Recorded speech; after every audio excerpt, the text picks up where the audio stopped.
Hello everyone, আসসালামু আলাইকুম। সবাই কিরম আছেন? আশা করি ভালো আছেন। আমবো ভালো আছে আপনারা দোয়ায়।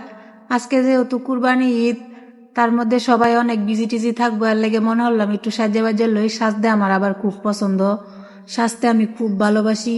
এরপরে একটু গরুর মাংস রান্না করে নিলাম। সম্পূর্ণ গরুর মাংস এখন আসে নাই, যতটুকু আসছে অতটুকু রান্না করার জন্য বসাই দিছি। আর মাটির চুলার রান্না তো মনে করি না অনেক সুস্বাদু, অনেক টেস্ট লাগে। কার কাছে কিরম লাগে জানি না, কিন্তু মাটির চুলার রান্নাই কিন্তু বেস্ট। তারপরে এই যে দেখুন, একটু আমাদের বাড়ির চারপাশে আশেপাশে গ্রামের দৃশ্যটা একটু দেখাই।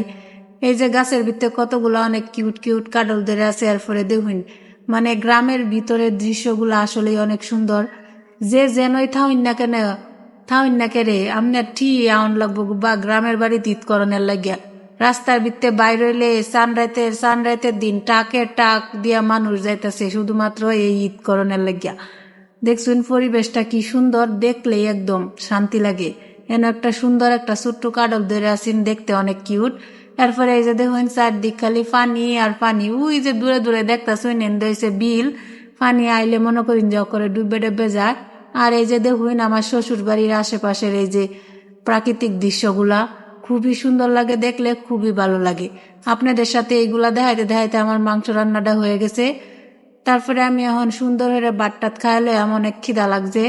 খিদায় মনে করেন যে একবারে আমি শেষ। এরপরে লেবু চিপে লইয়াম। লেবুটা আমরার গাছের, কি সুন্দর যে গন্ধ লেবুটার, যদি আপনারা খাওয়াই তারতাম তাহলে বুঝদাল্লা নিলে। এরপরে আমি লেবু চিপে লইয়া শান্তি মতো করে করে ভাত খাই। ভিডিওটা ভালো লাগে থাকলে একটা লাইক কমেন্ট শেয়ার করবেন, আর আপনাদের পাশে থাকার সুযোগ করে দিবেন।